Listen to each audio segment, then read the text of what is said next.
Okay everyone, welcome back to the channel and welcome back to another video on Gran Turismo 7, and I am back with a video to try and help you get as fast as you can at this week's Daily Race C, and also to give you the setup that should be able to get you the fastest possible time in qualifying and also a very good race pace. So I use this setup for both time trial and the race, so hopefully it's going to help you out. But first of all, we're going to go through a guide of Sardegna Racetrack A normal layout. In Group 3, we're driving the Genesis. The Genesis with these setup options is just very strong car, and we are on racing soft tyres for this setup. So let's get into this. Let's try and help you out. If you do enjoy these videos, hit that subscribe button, hit the like button. It really helps me out with these videos.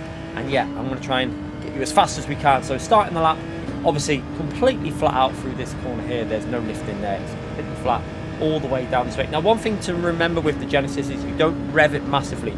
Basically, at the end of the rev line, you shift just before the end of the rev line with regards to changing gear. So going into turn 1, we're going to look for the 100 board right there, and we're going to brake just short of the 100 board. Now we're going to get the car over to the curb on the right hand side. Be careful you don't take too much of this full width off though, because you can pick up a penalty for using too much of the outside of the track there.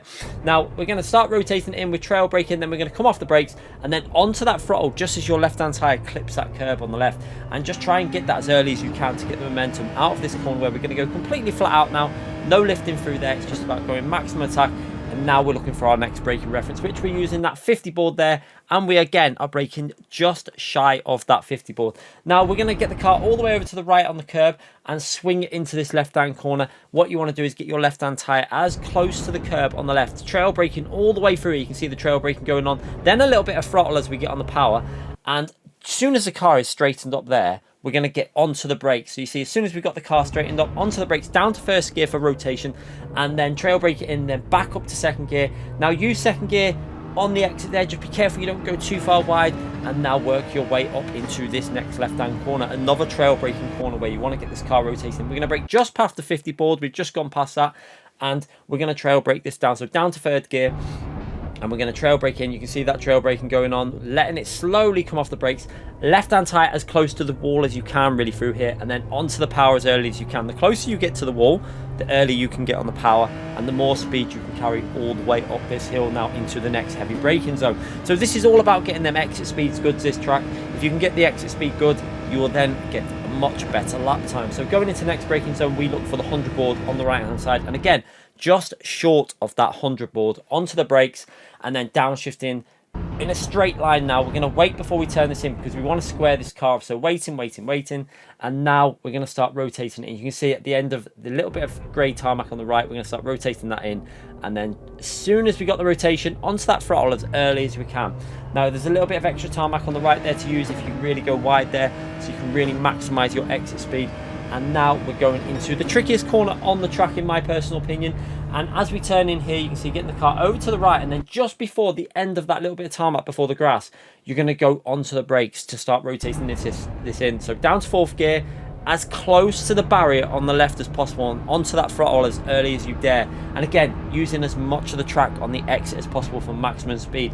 Now we're going into the final corner, which again, 100 board, just short of the, or pretty much on the 100 board, we're going to actually brake. So as we pass it here, you can see 100 board, onto the brakes, and now downshifting in a straight line. Again, this is a 90 degrees corner, so what you want to do is you want to get it rotating in and onto that power for exit speed. So keep an eye on it how we do this. So trail brake in, rotate it, then back up to second gear, onto the power pretty much midway on the apex, and now putting that power down flat out all the way to the finishing line. Obviously no lifting for this final corner, it's just about taking a smooth line into the corner and just trying to keep this wheel nice and smooth as you go through. So completely flat, then straight line it all the way to the finishing line for a reasonable lap we got here of a 1 minute 38.164. Didn't take me long to get that. There's definitely a 37 possible with this setup. So this is a setup I use. You can see with the FR cars, you generally go as low as possible with the frequency. It just creates more grip. But you can see I go slightly higher on the rear frequency just to get a bit more rotation. Maxed out on the expression on the dampers, and 25 for the expression, and also anti-roll bar higher on the front, low on the rear. Seems to be the way with FR cars in general that I've come across with the setup. I don't go max out 10, some people do 10. I just seem to like 9.7 seems pretty nice with this Genesis for me. So watching the lap from the chase camera again, you can see about using the maximum width for the track.